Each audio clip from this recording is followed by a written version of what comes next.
Hello दोस्तों, welcome to my YouTube channel. कैसे हैं आप सब? आई होप आप सब अच्छे होंगे। दोस्तों, आज का ये स्टोरी हमसे शेयर किया है संतोष ने, जो कि मुंबई के निवासी हैं। Thank you so much Santosh for sharing this story. And दोस्तों, आप भी अपना स्टोरी को शेयर कर सकते हैं दिए गए इन ईमेल आईडी पे।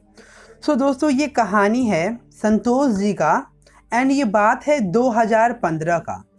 एक्चुअली में संतोष जी एक कांस्टेबल हैं। आपको पता है जो पुलिस के साथ जो कांस्टेबल होते हैं, जुलाई अगस्त का महीना था एंड इसी महीने में मुंबई के एक अंधेरी वेस्ट से एक खबर आया था कि एक बिल्डिंग से एक आदमी ने खुदकुशी कर लिया है। ये जब खबर पुलिस को लगा तो इसके ही बाद जस्ट पुलिस वहाँ पे पहुँचने के बाद जब पुलिस ने उस लाश को देखा तो वो बहुत ही ज़्यादा बुरी हालात में था। इसके बाद से पुलिस ने क्या किया, उस लाश को एम्बुलेंस में बैठाया एंड सीधा वो लोग हॉस्पिटल में चले गए। हॉस्पिटल में जाने के बाद उन लोगों ने क्या किया, लाश का जांच वगैरह किया। इसके बाद क्या था कि उस लाश का पोस्टमार्टम करना था, बट एक्चुअली में किसी रीज़न के वजह से डॉक्टर्स वहाँ पे अवेलेबल नहीं थे। तो डॉक्टर हो सकता है कहीं गए होंगे, तो इस वजह से अवेलेबल नहीं थे। एंड बहुत तेज़ बाहर बारिश हो रहा था क्योंकि जुलाई अगस्त का टाइम था, तो बहुत तेज़ बारिश भी हो रहा था। अब पुलिस को कुछ समझ में नहीं आया, तो उन लोगों ने सोचा कि इस लाश को ऐसे हम नहीं छोड़ सकते हैं। तो उन लोगों ने क्या किया, दो कांस्टेबल साथ में थे, एक संतोष जी और दूसरे नितिन जी।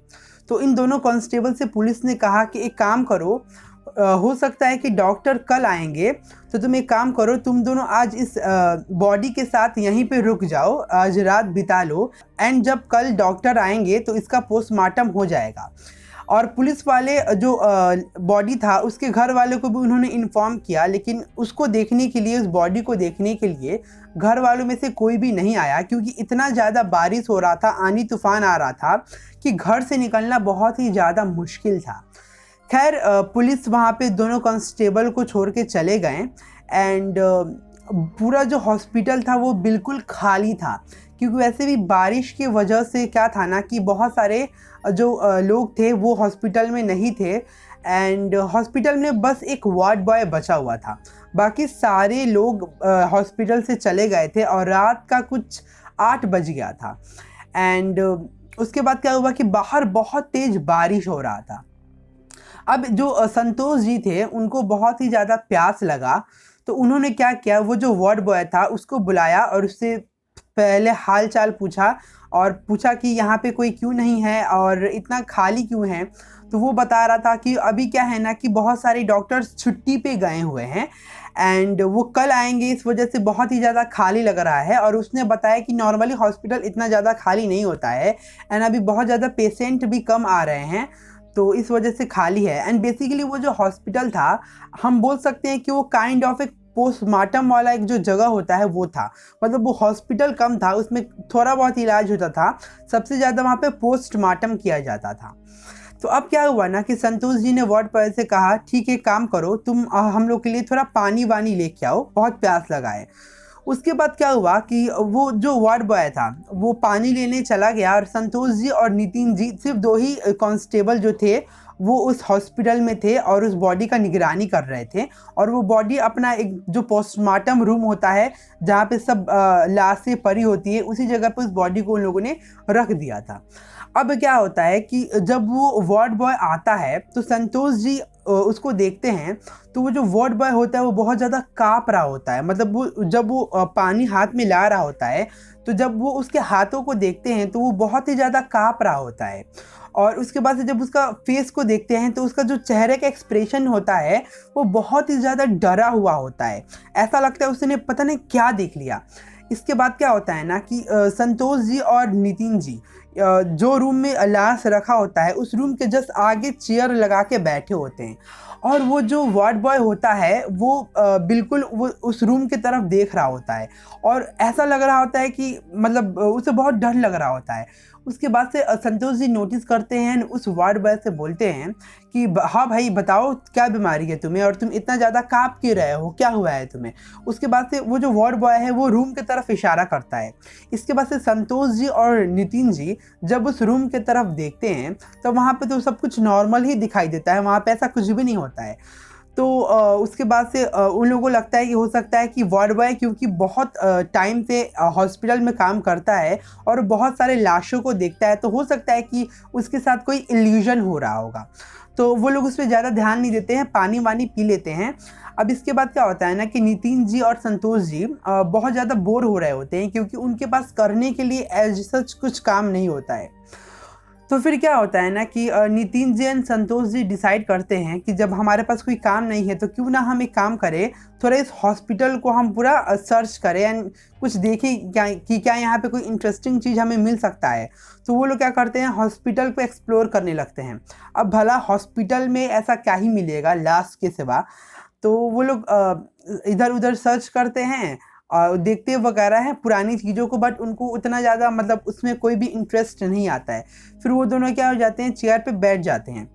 इसके बाद क्या होता है कि नितिन जी वॉशरूम के लिए चले जाते हैं। वो बोलते हैं कि अभी मैं आ रहा हूँ, और संतोष जी बैठे होते हैं। फिर नितिन जी वहाँ से चले जाते हैं। फिर क्या होता है ना कि संतोष जी चेयर पे बैठे होते हैं। उसके बाद से संतोष जी को वॉशरूम से बहुत तेज एक आवाज़ आता है। अब जैसे ही संतोष जी वॉशरूम में जाते हैं तो देखते हैं कि अरे वॉशरूम में तो कोई नहीं है, और वॉशरूम से इतना आवाज़ क्यों आ रहा था। उसके बाद क्या होता है ना कि जब संतोष जी वापस आते हैं और चेयर पे बैठते हैं, और जैसे ही वो उस रूम में देखते हैं तो वो हक्का बक्का हो जाते हैं, क्योंकि वो जो बॉडी था, जिस बॉडी को लाया गया था, जिस बॉडी ने सुसाइड किया था, वो बॉडी उस जगह से बिल्कुल गायब हो जाता है। अब यहाँ पे जो संतोष जी होते हैं वो बहुत तेज चिल्लाते हैं, एंड पता नहीं वो जो नितिन जी होते हैं और वो जो वार्ड बॉय होता है वो पता नहीं कहाँ पे होते हैं, या फिर बारिश की वजह से उन लोगों को आवाज़ नहीं सुनाई देता है कि वो लोग को सुन ही नहीं पाते हैं। और यहाँ पे जब संतोष जी ये देखते हैं कि वो जो बॉडी को वो जो कपड़ा पहनाया गया था, वो जो कफन पहनाया गया था, जो वाइट कलर कपड़ा होता है, वो बेड पे ही होता है, लेकिन वो बॉडी गायब होता है। अब संतोष जी क्या होते हैं, बहुत ज़्यादा घबरा जाते हैं, एंड घबराने के बाद वो जस्ट हॉस्पिटल से बाहर निकल के देखते हैं। वो ये सोच रहे होते हैं कि हो सकता है कि कोई बॉडी को अपने साथ ले जा रहा होगा। वो ये देखते हैं कि आसपास में तो कोई भी नहीं है, तो आखिर में बॉडी गायब कैसे हो गया। उसके बाद उनके एक सामने एक बहुत बड़ा बोरी पड़ा होता है। जो बोरा होता है लेमन लैंग्वेज में जो बोरा होता है, बोनी जिसको बोलते हैं, तो वो देखते हैं बहुत बड़ा बोरा पड़ा हुआ है।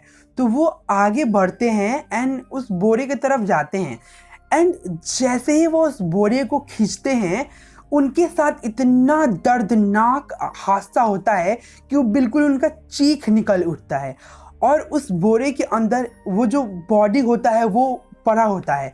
एंड वो बॉडी में से जो चेहरा होता है वो ऐसा नहीं होता है कि जब वैक्स पिघलता है, जब हम वैक्स को जलाते हैं और वो पिघलता है तो जिस तरह से वो पूरा वैक्स गल रहा होता है, उस तरह उस बॉडी का चेहरा गल रहा होता है।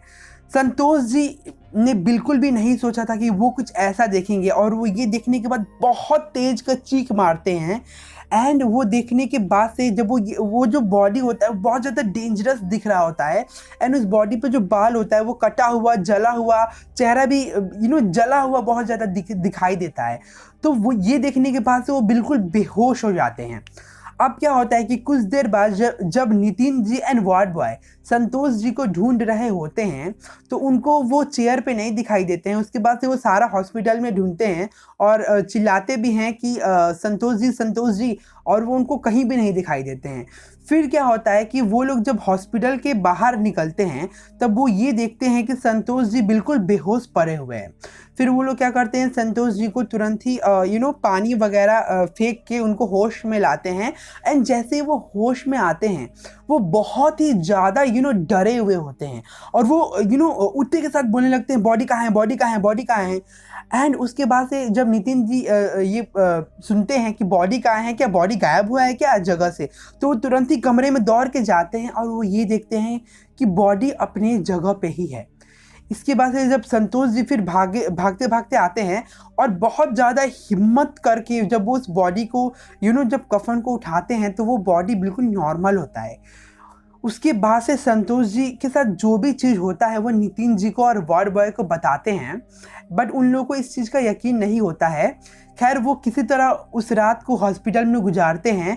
उसके बाद से जब सुबह होता है तो वो अपने घर जाते हैं एंड संतोष जी कई दिनों तक परेशान रहते हैं और कई दिनों तक वो सो नहीं पाते हैं। फिर एक बार क्या होता है ना कि जब वो सोते हैं तो जब उनको 2-3 दिन बाद जब उनको फाइनली नींद आने लगता है तो क्या होता है कि सपना में उनको वही बॉडी दिखाई दे रहा होता है और वो बार बार बिल्कुल चीख मार के उठ जाते हैं। उनके घर वाले ये देखकर बहुत ही ज़्यादा परेशान होते हैं। खैर अब उनको ऐसा कोई सपना खैर नहीं आता है एंड उन्होंने ये स्टोरी शेयर किया। एंड मुझे आपका ओपिनियन गाइस जानना है कि आपको ये स्टोरी सुन के मतलब क्या लगा, मतलब आपको इस स्टोरी में कितना ज़्यादा सच्चाई लगा एंड प्लस आप इन सब चीज़ों में कितना ज़्यादा यकीन करते हैं, क्योंकि बहुत सारे लोग इन सब चीज़ों को अंधविश्वास कह के टाल देते हैं। बट मेरा कहीं ना कहीं ये मानना है कि जब हम भगवान में विश्वास करते हैं तो हमें शैतान में भी विश्वास करना चाहिए। अच्छा ठीक है, मैं ये बोलता हूँ कि आप विश्वास ना करो। मैं इस चैनल पे कोई भी अंधविश्वास को नहीं फैला रहा हूँ, मैं बस एक फैक्ट बोल रहा हूँ कि हो सकता है ना कि ऐसा चीज़ भी एग्जिस्ट करता हो दुनिया में। तो हमको किसी भी चीज़ को कभी भी ये नहीं बोलना चाहिए कि ऐसा नहीं हो सकता है या ऐसा हो सकता है, क्योंकि किसी भी चीज़ का प्रोबेबिलिटी दोनों होता है, या तो वो हो भी सकता है और नहीं भी हो सकता है। खैर आपका क्या राय है, आपका क्या ओपिनियन है इन सब चीज़ों को लेके? एंड अगर आप भी ऐसा स्टोरी को देखना पसंद करते हैं तो प्लीज़ मेरे चैनल को सब्सक्राइब कर दीजिए। एंड अगर आपके पास भी कोई स्टोरी है तो प्लीज़ ईमेल आईडी पे मुझसे शेयर कीजिए। अगर मुझे अच्छा लगेगा तो मैं दूसरा वीडियो में उसको ज़रूर सुनाऊँगा। Thanks for watching.